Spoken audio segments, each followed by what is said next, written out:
Coming up on 25 News at 5, snow this evening, freezing drizzle later on tonight. I'm Chief Meteorologist Chuck Collins. I'll have your messy 25 weather tracker forecast. And we're digging deeper into ballot access in Illinois, a story we brought you last June with movement today. And we're live here at the scene of a police chase that ended with a suspect in a ditch. He's accused of murder. That story live coming up. You could try and get a hold of the crisis negotiations. A long chase follows an Illinois sheriff's deputy being shot, and we now have learned that lawman has died. It is an active Thursday evening, everyone. I'm Tyler Lopez. Thank you for joining us. The armed standoff near Lincoln is tonight's top story. We begin this Thursday with breaking news now out of Logan County, where this chase has stopped. But it began early this morning in the northern Illinois city of Rockford. That's quite a distance, nearly 175 miles away from the starting point. So this was the scene for hundreds of drivers, including a viewer who took cell phone video of that high-speed chase, believed to be at over 100 miles per hour.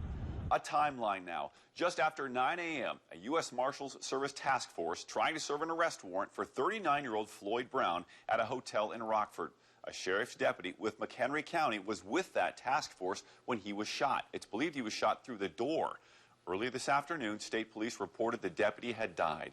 He's now been identified as Jacob Keltner. Another woman in that hotel room with the suspect, Floyd Brown, also shot. She was treated and released with survivable wounds. Police believe that Floyd jumped out of his third-floor hotel room, got in a car, and took off. Then the high-speed chase, which ended where we find my co-anchor, Caitlin Canute, live tonight in Logan County, where Mr. Floyd, Caitlin, may still be armed. So, Tyler, right now, we are along a side road that runs parallel to 55. In fact, that's what you see here behind me. I'm going to have my photographer zoom in. You see all those cars there? When we talked to state police earlier, they estimated at least 40 law enforcement vehicles over there. We've counted maybe as many as 60. And just within the past 10 minutes, we've seen some movement. So what you can't see right now is that on the other side of that line of vehicles, that's where we believe the suspect, 39-year-old Floyd Brown, his vehicle is in a ditch. Again, this all started earlier today in Rockford, as you mentioned, about 2.5 hours south then here outside of Lincoln. That's where it ended when he ended up spinning out of control. But again, within just the past 10 minutes, that's when we heard 4 loud booms. I checked in with Illinois State Police. They said those were flashbangs.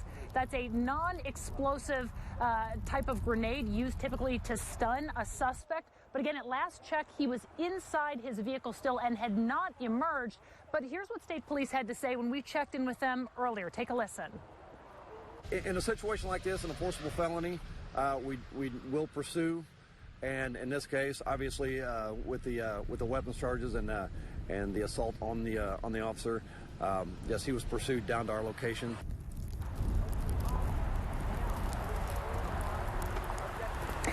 So earlier, police told us they had been in contact with the suspect, although it was unclear exactly what the extent of that contact was or how they were talking to him. But again, we're seeing some movement here on the scene. So over there, you can see a white vehicle. We do have SWAT who's here on the team. There's a large presence gathered there. We can see a number of people. Just from my vantage point, it looks like at least 8 or 10 people who are standing there. So we're wondering if this is finally coming to a head. As we mentioned earlier, at one point, police said he had been popping his head in and out of the vehicle door, but he has not emerged. And again, as we've been telling you on air and online all day, it is believed that he is armed and dangerous. Police believe he has at least an AK-47 on his possession in the car, so it is a delicate situation. And again, keep in mind, the law enforcement officers who are out here have in the back of the heads the fact that one of their own was shot and killed, allegedly by that suspect earlier in Rockford. So that's something that's weighing on them. Still, they have a job to do. This section of 55 obviously is closed to the public for safety reasons. That's why we can't take you any closer.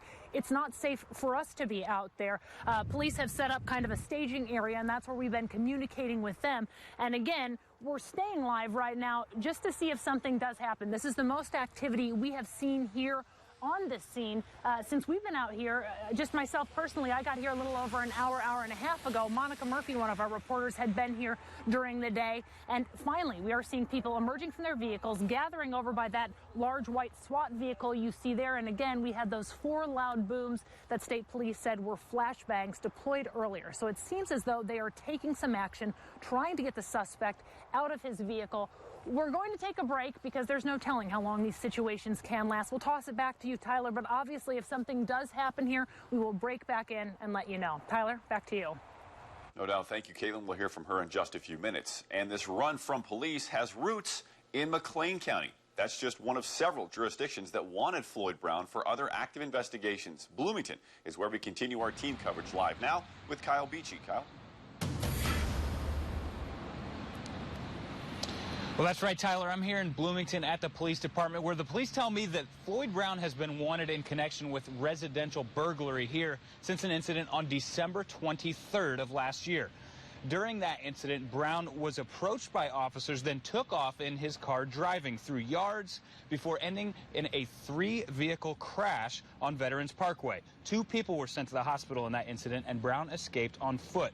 The public was warned at that time that Brown was to be considered armed and dangerous. Officer John Furman says the U.S. Marshals Task Force was serving warrants from McLean, Sangamon, and Champaign counties when Brown shot the McHenry County deputy earlier today. Bloomington police thought he might even exit I-55 back into their city during his run. We were prepared if he did actually enter the city that we needed to basically go to an emergency state because a lot of lives could be at risk if he came into Bloomington. Furman also told me that there is a Bloomington police officer on that task force, but he was not on the scene today during the shooting. Live in Bloomington, I'm Kyle Beachy, 25 News. All right, Kyle, thank you. You can see both Caitlin and Kyle's live shot there. We do have some snow to contend with. Here's Chief Meteorologist Chuck Collins. All right, that winter weather advisory continues tonight and into 10 o'clock tomorrow morning, basically because of the snow here this evening, turning to a little freezing drizzle later on, Tyler. Let's dial up the Doppler, see what's happening. We have a swath of light snow moving through the area. It looks like most of us will come with about an inch or 2 of accumulation. We'll get a break here this evening, but then we'll fill in with some patchy freezing drizzle, which could make it slick out there. So that's the reason why we have the winter weather advisory through 10 o'clock tomorrow morning. We get a break tomorrow afternoon, but maybe heavy rain and warmer temperatures on the weekend. I'll talk more about that coming your way in a couple of minutes. All right, Chuck, the 4-year legal battle is over for Erin Aniolowski. Well, almost. Corruption charges are dropped against the former Peoria congressman pending his payment of money owed to the IRS and to his campaign committee. Earlier today, morning anchor Gina Morse talked one-on-one with Erin Aniolowski. Here's some of what he had to say about the end to this legal drama and why he felt he was targeted by this investigation. Because I was the congressman who had left office, and he believed that you wouldn't resign from Congress if you hadn't committed a crime. And that's just not fair, it's not right, but that's what he believed. And he told my mother that, my father that, my brother that, my sister that. They were all subpoenaed, and he basically berated them in front of the grand jury and said, look, your son, your brother would not have left if he hadn't been doing something criminal. And so we should all shudder to think, any ordinary American, if the Justice Department targets you, not because you've committed a crime, but because they want to investigate everything about you as a person. And we knew that if this case ever got in front of someone who didn't have a political motive, they would see it for what it was. You know, it's been 4 years. A lot has changed in those 4 years on Capitol Hill, certainly at the White House. What are your reflections on some of what we are seeing in American politics today? I don't think Washington, D.C. today is representative of how I served. You know, my pedigree is from Central Illinois, where we work with people across both sides of the aisle. You remember, when I got elected to the school board, I was 19. There were 2 members in their 50s, 2 in their 60s, 1 gentleman in his 70s. And 2 years later, they made me board president. It wasn't because I knew more than them. It was because I could work with everybody, and they knew that. When I got to the state legislature, I was able to pass 14 bills in my first term, despite, you know, Democrats controlling the House, the Senate, and the presidency.